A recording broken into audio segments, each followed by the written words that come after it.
individualmente também, a gente,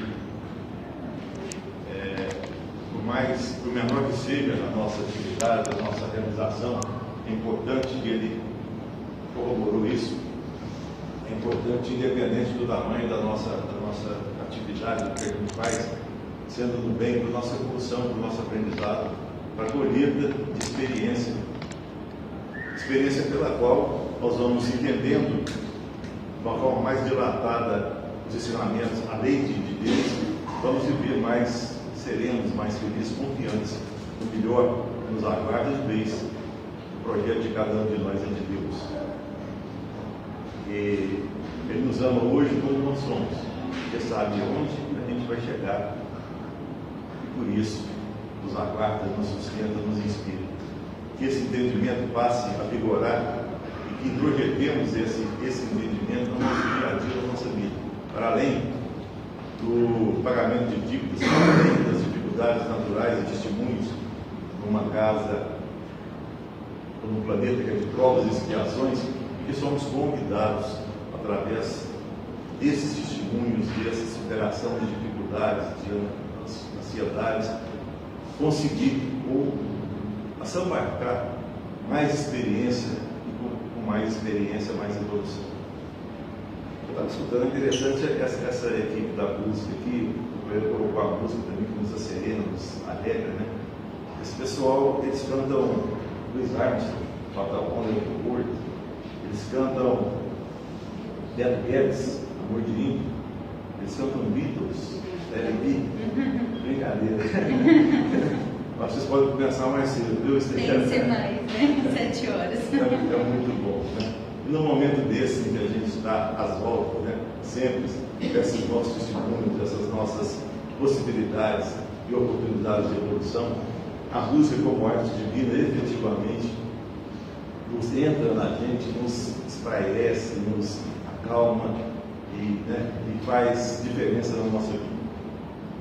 Mas é interessante também, eu estive falando da outra oportunidade aqui, acerca de uma palestra que um amigo fez na nossa casa lá, e que ele levantou a importância das glândulas suprarrenais, né, que nós temos nos nossos rins, né, e duas glândulas que têm 5 centímetros de altura, 2 de largura e 1 centímetro de espessura.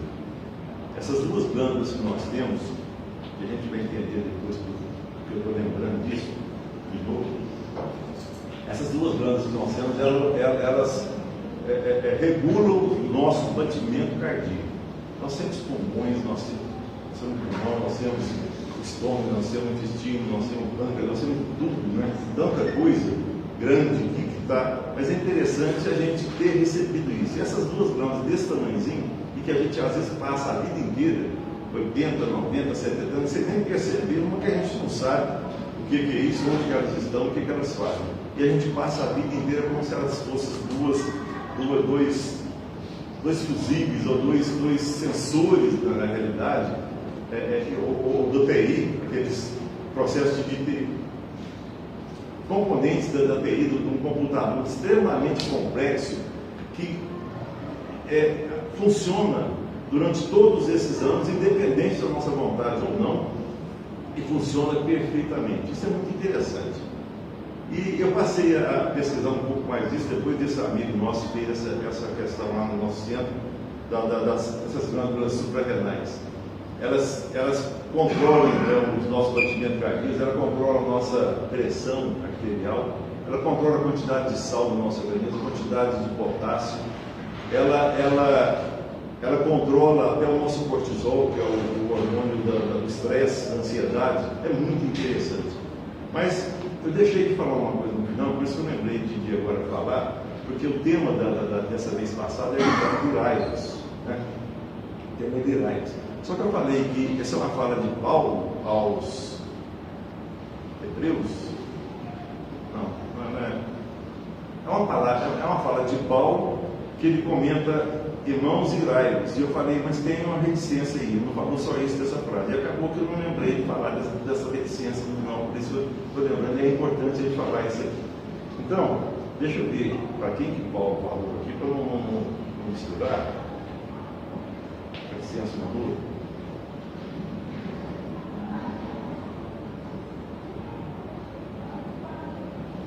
Paulo falou isso aos Efésios, capítulo 4, versículo 26. Irmãos irais. É interessante. Depois nós falamos das lâmpadas supra-renais, nós falamos do leão, da zebra, e nós falamos de nós outros também, que em qualquer situação de estresse, a gente entumece o rosto, o sangue sobe para a cabeça, a gente estressa, os nossos músculos ficam todos retesados e a gente. Só que diferente do leão e da zebra, que faz isso por instinto para se alimentar, a gente passa a não esquecer dessa situação. Numa condição de confronto com outra pessoa, muitas situações vão nos lembrar isso. Toda vez que nos lembra isso, essa situação de cortisol, de estresse, de adrenalina, é derramada no nosso organismo, nos diminuindo a nossa vitalidade para a qual nós nascemos com a quantidade de anos, e diminuindo a nossa própria vida, quase que como um suicídio indireto. Porque a gente lembra e faz isso. Mas, deixando a frase do Paulo apóstolo, ele fala então, irmãos, e é interessante como é que esses espíritos evoluídos, eles quase se adequam ou não, eles se equiparam a nós, não se colocam acima da gente. Paulo fala então, irmãos irai-vos. Aí vem a reticência, mas que o sol não se ponha sobre a vossa ira. O que é isso? Irmãos irai-vos. Paulo apóstolo está nos exortando a que a gente se ire, ou a gente pratique a ira. O que é ira? Raiva. Por que ele fala isso? Porque ele entende do nosso nível de evolução que nós estamos, a raiva, a ira faz parte do nosso compêndio de aprendizado, do nosso menu de possibilidades. Ele sabe disso, Jesus sabe disso. Jesus não espera de nós espetáculos de grandeza, como Chico Xavier, como Maria Teresa, como Irmã Dulce, como Paulo Apóstolo, como os apóstolos, não. Ele sabe que no nível que nós estamos caminhando para isso, mas ainda é natural que a gente se ire. Olha, aí que é interessante a questão do Paulo Apóstolo. Ele sabe que a gente pode se irar, mas ele nos dá o remédio, a cura para essa ira nossa. Mas que o sol não se ponha sobre a vossa ira. Os meninos cantaram o sol aqui também, bem-vindo o sol, bem-vindo a aurora, Mas é claro que o sol vai brilhar amanhã também, fala do poeta, Mas é interessante isso, então, que a gente se ire, mas que o sol não se ponha sobre a nossa ira. O que é isso? Que a gente fique possa ficar com raiva, mas que a gente não alimente essa raiva, não dê vazão a essa raiva, porque essa raiva vai atuar contra a nossa tranquilidade, contra a nossa serenidade, contra a nossa própria vida. E vai nos infernizar a vida se a gente não parar para entender e fazer o exercício do perdão e de entender que aquele que nos ofende, aquele que nos critica, aquele que nos prejudica, está num nível inferior de evolução, talvez como nós estávamos antes, iguais a eles. E que também criticávamos, ofendíamos e não levávamos desaforo para cá. Mas agora, com a doutrina espírita, com as possibilidades de entendimento mais dilatadas da lei de Deus, a gente começar a alimentar esse novo modo de pensar e de agir. Nós estamos aqui para isso. Deus nos ama, Deus não nos castiga, Deus não nos pune nunca. E nós viemos aqui com um nível, que é falado de outra vez, um nível de orgulho, de egoísmo, natural no nosso nível de evolução, em que a gente vem para diminuir isso. Então não adianta a gente sofrer, por sofrer, está no nosso Evangelho segundo o Espiritismo, bem-aventurados os aflitos, sofrer por sofrer. Agora, olha que coisa interessante no espírito dessa lição, bem mal sofrer, é certo que sofreis. Olha que esses espíritos superiores, que são prepostos de Jesus, na condução dos ensinamentos dele e da prática dos ensinamentos de Cristo, eles chegam até nós e falam, é certo que sofreis. Você sabe que a gente passa dificuldade. Mas a frase termina aí, ele continua, tema que sofreis em vão, porque não sabeis sofrer. E aí?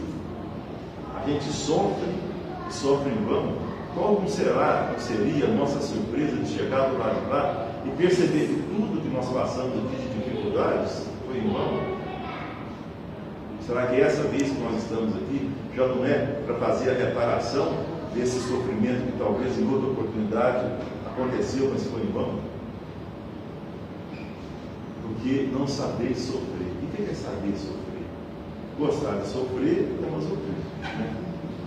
Saber sofrer é a gente parar e às vezes a gente joga isso para essa vida dos nossos pais, pelos nossos dirigentes, pelos nossos políticos, pelos nossos erros, pelo nosso pagamento de dívida, pelo nosso entendimento diferenciado de que eu só vou ser feliz depois que eu pagar tudo isso, depois que eu morrer, na outra vida, na espiritualidade. O que é saber sofrer? A gente parar sem culpa, porque a culpa é tão prejudicial quanto a autossuficiência, a prepotência, a presunção, é tão ou mais prejudicial do que isso.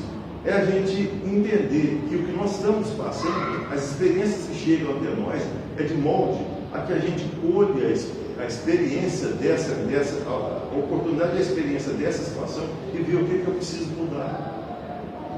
Então, a vida me apresenta oportunidades de aprendizado, e o que eu estou passando não é só pagar. Pagar já passou com a lei de Daniel e com a vinda de Jesus, por dente por dente. Não é só pagar, é a gente passar e colher o que a vida quer me ensinar. Porque senão a gente corre o risco de sofrer por sofrer. E vai ser extremamente desagradável, frustrante, né? A gente perceber numa avaliação de novo, sem culpa, que a gente não soube, e é natural que às vezes a gente não saiba completamente, não alcance 10, né, nessa prova de oportunidades e virtudes, mas que a gente poderia ter tirado um pouco mais ou ter investido um pouco mais no aprendizado desse testemunho, dessas dificuldades que a gente enfrenta. Por que eu estou falando tudo isso também? Por que Paulo nos ensinou que para a gente tirar, mas que ainda não, o sol não se começou para você, ou seja, que a gente pode começar a ficar irado de manhã, cedo, né? Mas quando o sol se pôr, ele não se ponha e a gente está irado ainda. É isso que é esperado da gente. É um exercício difícil? É um exercício fácil? Não. Mas por que ele nos apresenta, a vida nos apresenta esse exercício? Porque nós ainda não conseguimos entender que respeitar a posição de cada um e entender que aquele que nos julga, que nos ofende, que nos prejudica, que não nos perdoa, ou que age contra a gente, está numa situação em que provavelmente a gente estava há poucos anos atrás. Que agora a doutrina, não nos fazendo melhor simplesmente por sermos espíritas, né? Parece que foi falado aqui também dos outros entendimentos religiosos. O importante a religião é religar, e religião, a melhor religião, a religião correta é aquela que nos ajuda a sermos melhores, fazendo a nossa transformação moral e a nossa reforma íntima. Para isso que a religião serve, com certeza, sem querer desconsiderar os outros segmentos religiosos, nenhum tem a capacidade da doutrina espírita que tem de nos esclarecer e abrir um leque de oportunidades de entendimento para todos nós. A começar a entender que o Senhor, o nosso Deus, não é mais o Senhor dos exércitos. Que o nosso Deus não está anotando tudo que a gente está fazendo de errado para nos cobrar depois. O nosso Deus, que nos criou simples e ignorante, entende que nessa nossa ignorância e simplicidade natural que temos, a ponto do próprio Cristo não esperar espetáculo de grandeza da gente, mas também não nos acomodarmos, eu nasci assim, vou morrer assim, eu sou mesmo assim, não nos acomodarmos nessa situação de não procurar a nossa melhor. E aí a doutrina entra de novo para nos ajudar. Reconhece-se o verdadeiro espírita pelos esforços por ele ser igual ao Chico Gilberto, igual ao Kardec, igual ao Santo Agostinho, igual ao São Francisco, não. Porque nós sabemos, nós não damos conta ainda. Nascemos para isso, vamos chegar lá, com certeza. É a única fatalidade que existe. Antigamente, a única fatalidade que existe era a morte. A doutrina chegou e matou a morte. A única fatalidade hoje é a nossa felicidade ser essa. E a gente vai falar depois da importância disso para esse nosso entendimento agora. Então, sabendo da nunca fatalidade ser esse nosso bem-estar, a gente passar a entender e captar a experiência que o entendimento, o ensinamento que cada experiência que a gente passa nos apresenta. Mas, levando à frente essa questão das nossas possibilidades, da nossa felicidade celeste que nós vamos mostrar aqui, Uma coisa também me tem levado, acredito, não só a mim, mas a muitos de nós, tem sido muito recorrente, que a gente já falou aqui de outras vezes, eu tenho falado muito sobre isso, assim, pensado também muito sobre isso, acerca desses, que está lá no nosso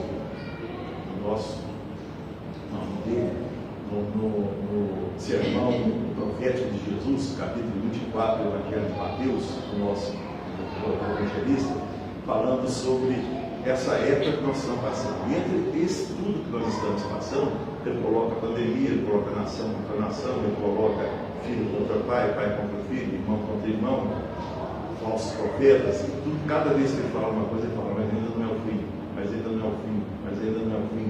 Chega no momento que ele chega no ápice do desgoverno, do descontrole que a humanidade está passando, e faz parte desse sermão dele, é previsto isso, quando ele fala, a iniquidade será tamanho, olha, meus irmãos, a iniquidade será tamanho que o amor de muitos se esfriará. O que é iniquidade?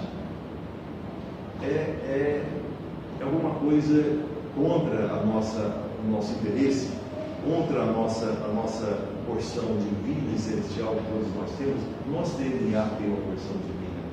Se a gente, quem não fez exame de DNA, e se fizer, vai achar, além de alguma outra coisa, tomara que não surpresa, mas vai achar uma parte divina que todos nós temos. Nós temos o DNA de Deus. Vamos falar, já falamos depois disso, através das nossas impressões digitais, da eles, do nosso olho, vou falar um pouco mais disso depois. Então, a gente, nós estamos na possibilidade de colher uma série de situações, ou repensar uma série de situações que a gente já nasceu e por isso somos vencedores contra essa questão que eu falei que tem sido recorrente e que tem incomodado, acho que todos nós. A quantidade de suicídio, falando do sermão profético de Jesus, terminando o sermão, ou avançando no sermão profético, que Jesus fala, a iniquidade será tamanha que o amor de muitos se esfriará. Então, tudo que parece estar tão errado, não está tão de cabeça para baixo, como o Chico Xavier falou no Pinga Fogo de 1971, na rede do PIB, passada aqui para a rede de TV Triângulo, canal 8, na época, 1971, falou que o mundo estaria de cabeça para baixo, essa época, e parece que está. Mas a iniquidade será tamanha que o amor de muitos esfriará. De muitos, não fala de todos. Mas aí ele fala depois que termina o sermão profético. Quando o Evangelho foi pregado em todo o mundo, Jesus falou isso. Quando o Evangelho foi pregado em todo o mundo, aí terá o fim. Tudo ele fala, mas não é o fim, não é o fim, não é o fim. Quando o Evangelho for pregado em todo o mundo, verá o fim. O fim do mundo? Bom, talvez se fosse o fim do mundo, a gente não precisaria estar tão preocupado, né? Eu já falei aqui também, o telescópio do James Webb, né? O telescópio Hubble, antigo, né? Contava 200 bilhões de galáxias, cada galáxia com 100 milhões de sóis. A gente se perde nisso, né? A gente fala assim, tá bom, tem gente que fala assim, esse número assim, não tem bem simbólico, né? Mas a gente fala também sem entender, né, a lógica disso. Mas o telescópio James Webb agora, que era uma homenagem, eu acho, um trabalhador da NASA lá, ele falou que não são, eu falei aqui também, não são 200 bilhões de galáxias, é muito, é pouco, não são 200 bilhões. Os adversos que nós temos no universo, a gente já fala de universo paralelo hoje, 3 trilhões de galáxias. 3 trilhões de galáxias. Cada galáxia com 200 bilhões de sóis. Cada sol com seu cortejo de planeta. Então, se viesse o fim do mundo, né, com certeza a gente tinha muito mais morada para continuar o nosso processo de evolução. Então, na realidade, Jesus não iria falar o fim do mundo, mesmo porque ele falou que há muitas moradas na casa do meu Pai. E tem muitas, 3 trilhões de galáxias. Mas, interessante Jesus falar isso. Como é que o Evangelho seria pregado? Eu falei aqui da outra vez, seria pregado na época de Jesus no mundo todo. Como é que ele ia atravessar o Atlântico, o Pacífico? Você falou. E como é que a gente passa o Evangelho hoje? Então, na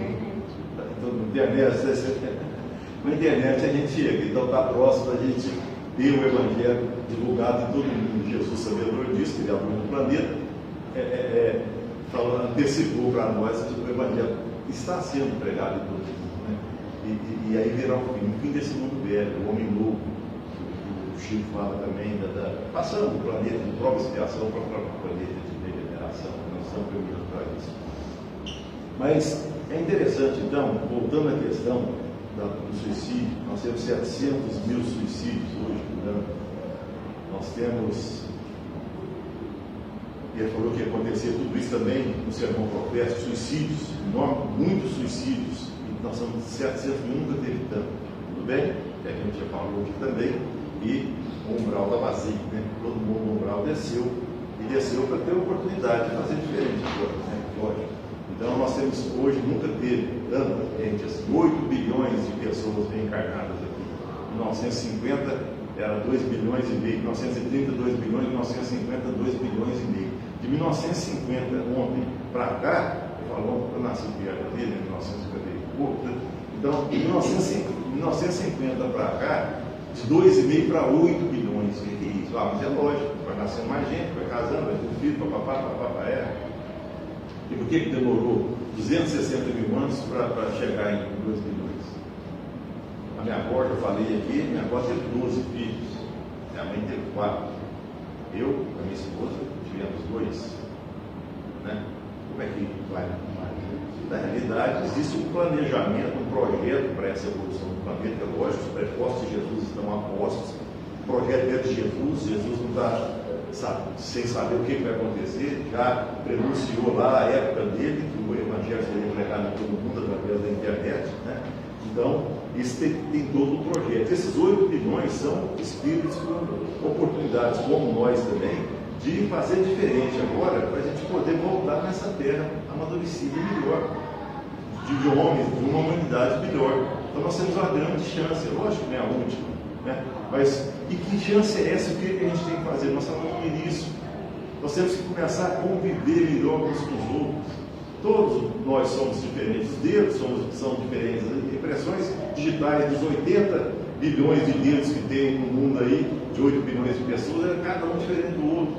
As pessoas são diferentes. As pessoas às vezes querem a mesma coisa, mas por maneiras diferentes, caminhos diferentes. Nós devemos respeitar e conviver melhor. Nós estamos aqui para isso. E dentro da nossa casa, começa a estar aqui, sempre cita essa frase aqui, do Emmanuel, né? A frase que nós somos no lugar certo, as pessoas certas, nós estamos reencontrando pessoas, afetos e às vezes desafetos de outras oportunidades. Nós estamos lá não por acaso. Nós não nascemos lá por acaso, tem um projeto, nós participamos desse projeto em cima do Departamento de Reencarnação. Nós visualizamos como é que ia ser, como é que ia acontecer. Nós visualizamos e recebemos a informação de que em determinado momento da nossa vida poderia acontecer isso. Não engessado, só as coisas principais, os pais, os filhos, as coisas mais principais, não está engessado. E nem que a gente iria aqui sofrer o que nós fizemos os outros sofrer. Pelo contrário, o amor cobre a multidão dos pecados. Então, nós falamos aqui, e vale a pena, porque está dentro desse viés que nós estamos falando, nós citamos aqui o Dr. Albert Sabin, né? Suponhamos que uma pessoa tenha sido responsável pela morte de 1000 pessoas. Tirou a vida de 1000 pessoas. A época lá do Gengis Khan, a época da Valéria I, Valéria II, Alexandre o Grande, imperador, entre outros tantos. 1000 pessoas. Ele vai nascer 1000 vezes para pagar cada um daquele que ele matou? Não. Ele nasce com um físico, um cientista, como o Dr. Albert Sabin, que passa a vida inteira abdicando da condição de ser humano dele, de ter uma vida normal, com pessoas, com filhos, com netos, etc. E ficou pesquisando a vida inteira para quê? Para descobrir, né? Já estava descoberto com certeza, mas para chegar à conclusão de uma vacina que impediu, a partir dessa vacina, que bilhões de pessoas viessem ao mundo, nascessem de paralisia infantil. A vacina da poliomielite, do Albert Sabin.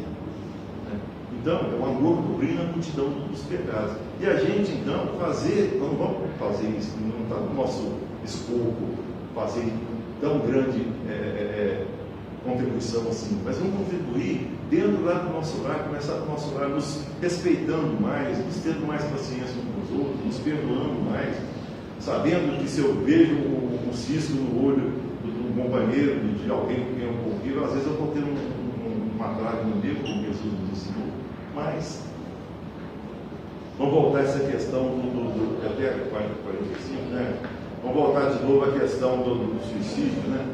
Eu acho interessante quando ele falou, esse rapaz falou no assento das glândulas suprarrenais, que faz tudo isso, né? E uma glândula suprarrenal, repetida aqui de novo, ela pesa de 6 a 11 gramas. 6 gramas, o que é? 3 feijão cru? 6 gramas. Ela faz tudo isso, sem a gente perceber. Sem a gente, às vezes, ter um problema de glândula suprarrenal e viver a vida inteira, tudo como um computador complexo e funcionando bem. Mas ela não é só a glândula suprarrenal. Eu acho que no nosso coração, que graças a Deus não para nem um minuto de bater, né? Nós temos a nossa respiração, mas nós temos mais coisas. Nós temos, por exemplo, a nossa capacidade de ouvir. Como que a gente ouve? Depois que esse rapaz falou da glândula suprarrenal lá no centro, eu fui pesquisar mais alguma coisa, poucas coisas agora, não é meu mentira, minha área, mas eu achei interessante pesquisar alguma coisa, achei muito interessante o que eu descobri, né? Como que a gente ouve? A gente recebe onda sonora aqui, que entra aqui, ela impressiona meu tímpano em 3 ossinhos. Martelo, bigorna e estribo, né? Agora, o ouvido com martelo e bigorna também, não tem jeito de não ouvir, é brincadeira à parte. Mas aí chega essa impressão do tímpano, nesses 3 ossinhos aqui, e vai para o ouvido médio. Nesse ouvido médio, a coisa é transformada em coisas elétricas, impulsos elétricos. Esses impulsos elétricos vão no nervo auditivo, impressionam o nervo auditivo. Não impressiona esse nervo auditivo leva para o cérebro a informação, está acontecendo alguma coisa. O cérebro pega essa informação, desses impulsos elétricos, transforma eles, faz uma retransformação e transforma eles e coloca para a gente ouvir. Aí eu vou a porta batendo, eu ouço bater palma, eu ouço a porta batendo, eu ouço uma música, eu ouço alguém falar. É assim que funciona. Só que isso está acontecendo agora, e mais uma série de outras coisas, em milésimos de segundos. A gente pega um segundo de 1 milhão, sem exagero. Pega um segundo, um elefante. A gente compra um elefante, né? Um elefante um segundo, né? Já ouvi falar isso, não sei se é. Mas você pega um segundo e divide por 1 milhão. Isso acontece, isso aqui aconteceu agora. Está acontecendo agora. Legal, bom demais. E como é que a gente fala? Interessante. Eu ouvia sempre dizer que a gente tem cordas vocais. Eu falei, pô, o violão tem quantas cordas? 6. É 6, né? Tem 6, o violoncelo tem não sei quantos, o piano deve ter um punhado, porque tem uma série de bemol, não sei o quê. Quanto? 52, você toca piano? Você gosta? Então, 52 cordas. Aí eu pensava, falei, gente, cordas vocais. Fala que a gente tem cordas vocais, né? Eu falei, poxa, quantas será? Umas 15, 16, né? 10, né? Eu fui ver quantas cordas vocais nós temos. 2. Nós temos 2 cordas vocais aqui na laringe, para a gente falar, para a gente cantar. Como é que funciona isso? Quando eu não estou falando, vocês estão aqui sem falar, essas cordas vocais, elas abrem para passar o ar, para a gente respirar. Automaticamente, tudo isso está funcionando agora. Bem, todo mundo. Quando você está falando, eu estou falando aqui, você põe a mão aqui, você vê que está saindo ar aqui. Porque tem que parar para respirar, né? Você respira e depois você expira. Quando você está expirando aqui, essas cordas vocais, elas são impressionadas como se fosse uma lâmina. Dessa impressão delas aqui, ela cria um sinal, um barulho, né? Elas criam um barulho. Esse barulho é enviado também para nervo da fala, nervo vocal. Esse nervo vocal manda a informação para o cérebro, que é do outro lugar do escutar. É um específico para a fala. O cérebro chega, pega isso aí, reordena tudo isso aí e a fala sai, o barulho sai e a respiração acontece. O que isso tem a ver com o espiritismo? O que isso tem a ver com Paulo Apóstolo? O que isso tem a ver com Iraios? Mas tem mais. Como é que a gente vê? Abrindo o olho, né? Você vê. Mas como é que acontece quando você está vendo? Quando eu olho para a estrela aqui, tem um tanto de luz na estrela aqui para eu poder ver. Aí um tanto dessa luz é refletida, um tanto dessa luz ela absorve, por isso que ela está se apresentando, e volta para mim um tanto de luz aqui que mostra que ela está ali, como é que ela está etc. Só que ela manda essa imagem dela invertida, como se ela tivesse de cabeça para baixo, chega aqui para mim. Aí chega na córnea aqui e passa primeiro na córnea e depois no cristalino, e se tiver muita luz, essa bolinha preta que a gente tem no olho aqui, o que é isso? Não sabia disso. Essa bolinha preta aqui. Essa bolinha preta é um furo que nós temos no olho. É um furo. Por que é preta? Porque lá dentro dessa bolinha, a pupila, né? Lá dentro da pupila não tem luz. Por isso é preto. Por isso é negro aqui, lá dentro. E para que tem ela? Para que a íris, outra parte aqui, possa, se tiver muita luz e te incomodar, ela pega e fecha sua pupila, para não te incomodar. Se tiver muito escuro, ela abre a sua pupila para te posicionar mais onde você está. Isso é a função da pupila, a função da íris. Bom, depois disso que chegou essa imagem aqui de cabeça para baixo, ela vai até na retina. Nosso olho aqui é um globo, uma bola, né? Eu vou retina aqui, né? Aqui não é uma boca, né? Aqui no final da bola aqui assim, tem a retina, que o Steve Wonder nasceu de prematuro, né? 6 semanas prematuro, e foi acometido de retinopatia. Steve Wonder, cantor americano, né? Retinopatia. Os canais visuais não receberam o sangue na hora certa, na medida certa, e ele nasceu cedo. E toca todos os instrumentos. De asa, você fala que toca. Certo, nasceu cedo. Toca tudo. Né? Bom, essa impressão, então, chega na nossa retina e está lá o nervo óptico.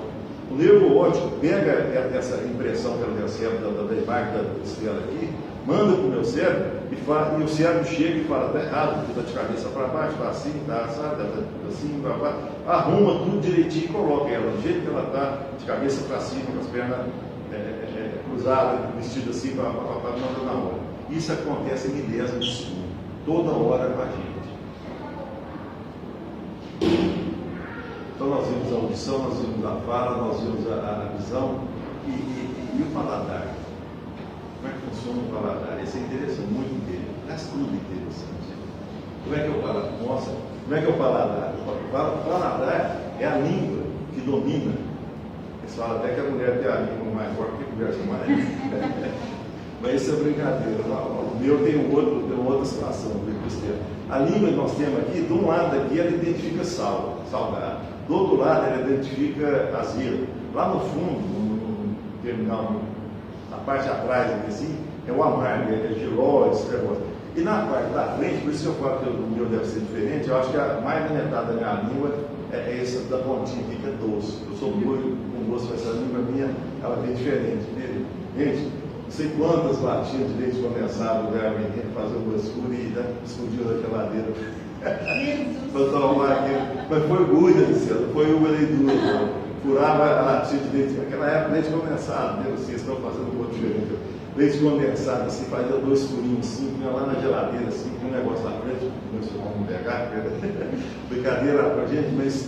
Então eu acho assim, a mais da metade da minha língua é a pontinha que eu trouxe aqui, que eu gosto pra cá. Gente, essa informação vem, aí tem as papilas gustativas, né, que são sensores que nós temos na língua aqui, que também impressiona um canal que manda essa informação para o cérebro, e o cérebro chega, recebe essa informação, e o cérebro já salvou. Quando a gente faz um negócio para valer de salvo aqui no computador, o cérebro nosso já salvou que você gosta, por exemplo, igual eu, de manjar, de quindim, de chocolate. Então, quando eu mordo o chocolate, eu recebo a informação: pode comer que você gosta.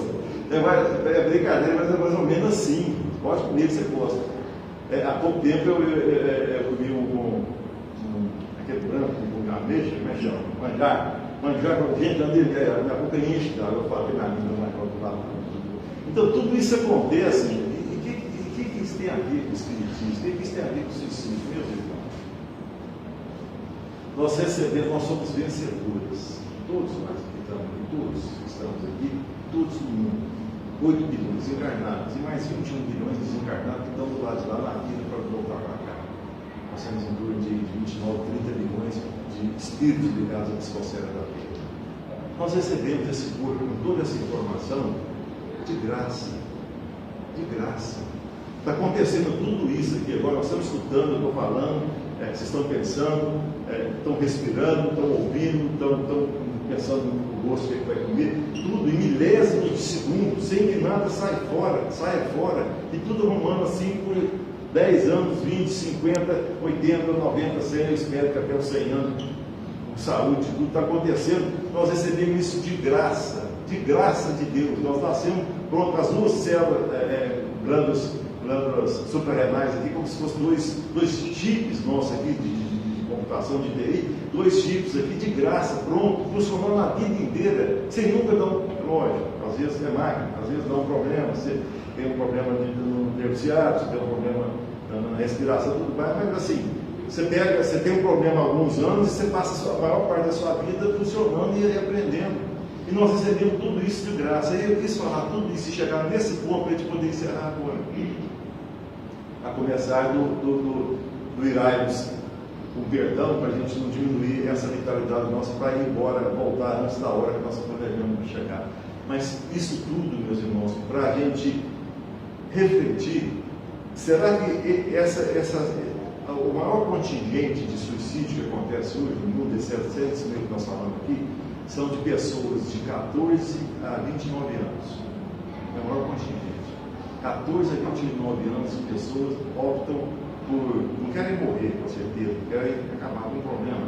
E talvez o problema, que é difícil sim, está lá na nossa lição, a paciência, a vida é difícil, mas que optam por não colher o ensinamento e talvez tratam a sua vida como uma folha de jornal suja, manchada, rabiscada, sem embora, lógico, por ignorância.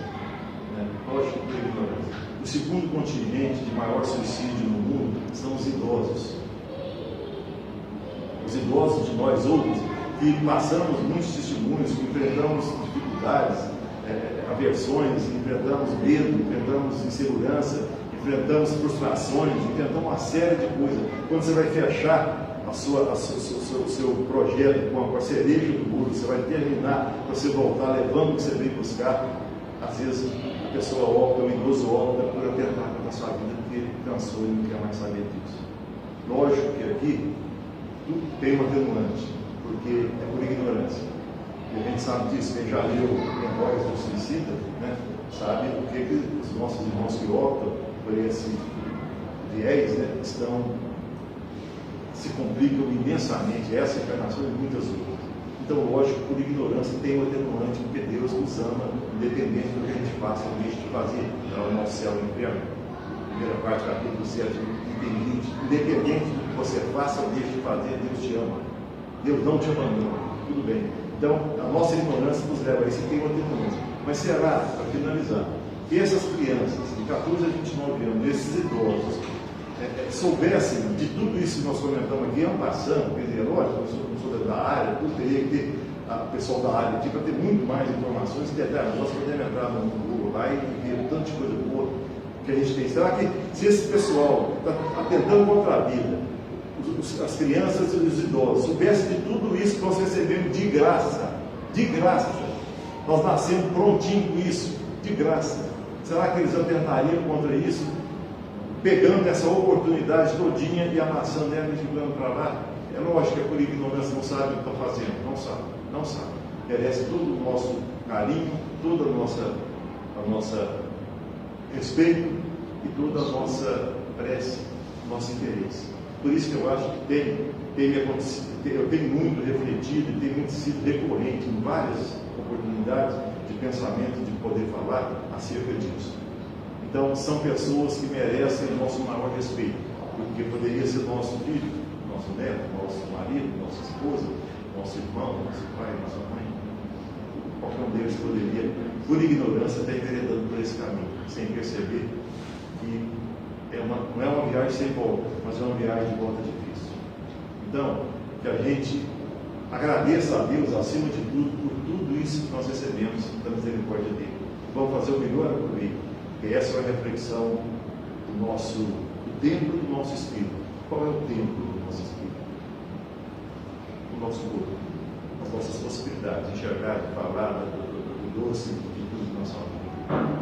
Agradecer a Deus sempre, gratidão sempre presente na nossa vida, nas nossas preces, por tudo e por tanto, pela oportunidade de hoje a casa, e mais uma vez sempre, pelo carinho, pela oportunidade, pelo convite. Até cada um de nós.